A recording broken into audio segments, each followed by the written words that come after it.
विकाराबाद के गांव में रितेश नाम का एक आदमी रहता था।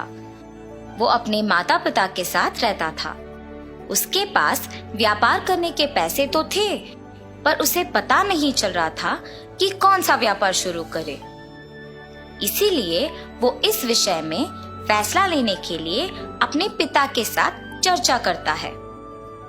पिताजी, मुझे पता नहीं चल रहा है कि आपके दिए हुए पैसों से मैं कौन सा व्यापार शुरू करूं। अरे, उसमें क्या है, पकौड़ी का व्यापार शुरू करते हैं। पकौड़ी का व्यापार? हाँ बेटा, हमारे गांव में जलेबियों का, समोसे का, अचार का, पापड़ का ऐसे बहुत व्यापार है। तो तुम्हें कुछ अलग व्यापार करना होगा। गांव में जो व्यापार नहीं है, अगर तुम करोगे तो अच्छा लाभ पाने का मौका होगा। सिर्फ सादा पकौड़ी कौन खरीदेगा पिताजी? इसीलिए हम सिर्फ सादा पकौड़ी नहीं बनाएंगे।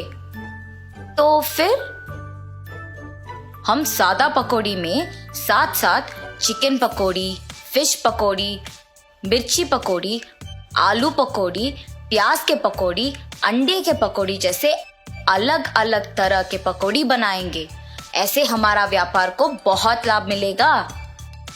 रितेश को अपने पिताजी के बात सच लगे। परंतु मुझे इतने प्रकार के पकौड़ी बनाना नहीं आता है ना पिताजी। मुझे भी तो बनाना नहीं आता। हम खुद इन सब के विधि बनाएंगे और इसके लिए तुम्हारी माँ भी सहायता करेगी। ऐसे कहकर रितेश के पिताजी रितेश को प्रोत्साहित करते हैं। फैसले के अनुसार पकौड़ी को बनाने के सामग्री रितेश खरीद के रसोई घर में इकट्ठा कर रहा होता है कि उसके पिताजी पके हुए अंडों को 2 हिस्सों में काट रहे होते हैं और रितेश की माँ पकौड़ी के लिए बेसन का मिश्रण तैयार कर रही होती है। बनाए हुए मिश्रण को 6 अलग अलग बर्तन में बराबरी से रितेश की माँ डालती है। रितेश के पिताजी पहले बर्तन में कटे हुए अंडे, दूसरे बर्तन में कटे हुए प्याज, तीसरे बर्तन में कटे हुए मिर्ची, चौथे बर्तन में कटे हुए आलू, 5वें बर्तन में कटे हुए केले और छठी बर्तन में कटे हुए चिकन के पीसेस डालते हैं और फिर एक एक करके उन सारे अलग तरह के पकौड़ी को तेल में तलते हैं। रितेश जब पकौड़ी का स्वाद देखता है तो उसको बहुत स्वादिष्ट लगता है। फिर वो अपने पिताजी के बातों को सच मानकर पकौड़ी के व्यापार को दृढ़ निश्चय से शुरू करता है। ऐसे शुरू हुआ था रितेश की जीत की कहानी। 15 साल बाद वही पकौड़ी का व्यापार रितेश को सिर्फ अमीर ही नहीं बल्कि बहुत घमंड और कठोर बना देता है। दूसरी ओर रितेश के पिताजी को बहुत दिनों से ठीक से दिखाई नहीं दे रहा था और सुनाई भी नहीं दे रहा था। इसीलिए वो रितेश को चिकित्सा करवाने के लिए पूछने की प्रयत्न करते हैं, पर रितेश कभी उनको समय ही नहीं देता था। इसीलिए रितेश के पिताजी खुद अस्पताल जाने का निश्चय करते हैं, पर उनके पास पैसे ना होने के कारण रितेश के दुकान को निकल पड़ते हैं।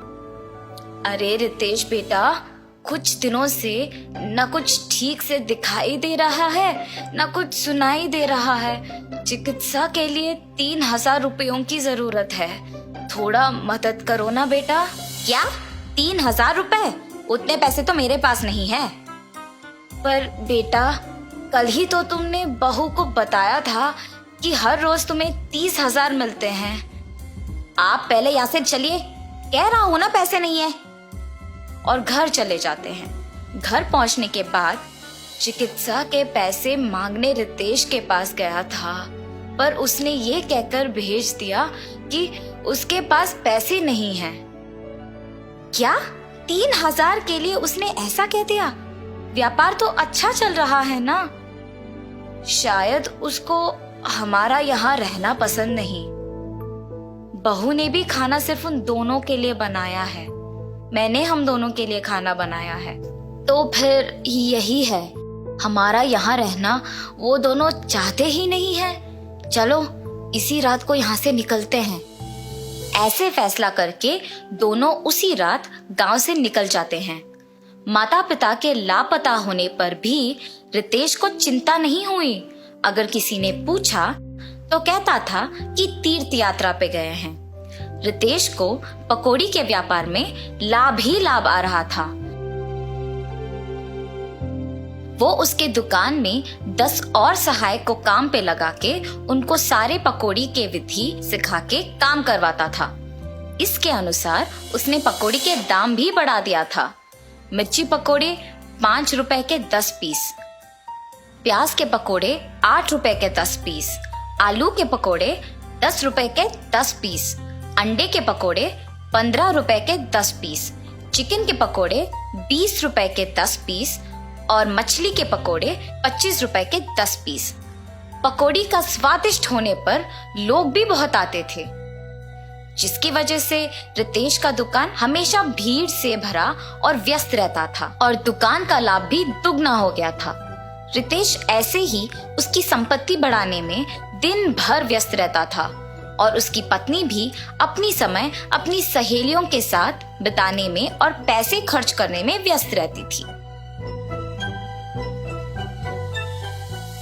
और उनके बच्चों के साथ भी ज्यादा वक्त नहीं बिताती थी। बच्चों के देखभाल के लिए एक ताई को रख के वो चले जाती थी। रितेश व्यापार और संपत्ति के मोह में पड़कर दोस्तों के साथ वक्त गुजारता था और उसकी पत्नी उसके सहेलियों के साथ वक्त गुजारती थी। इस वजह से उनके बच्चे बहुत लापरवाही से पले पड़े।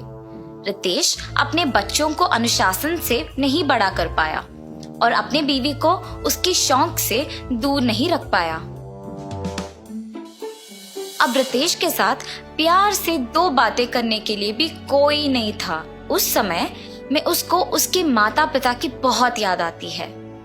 मैं कितना मूर्ख हूँ, प्यार से देखभाल करने वाली माँ और जिस व्यापार को इतने जिम्मेदारी से देखभाल कर रहा हूँ उसका मार्गदर्शन करने वाले पिताजी को मैंने अनादर किया है।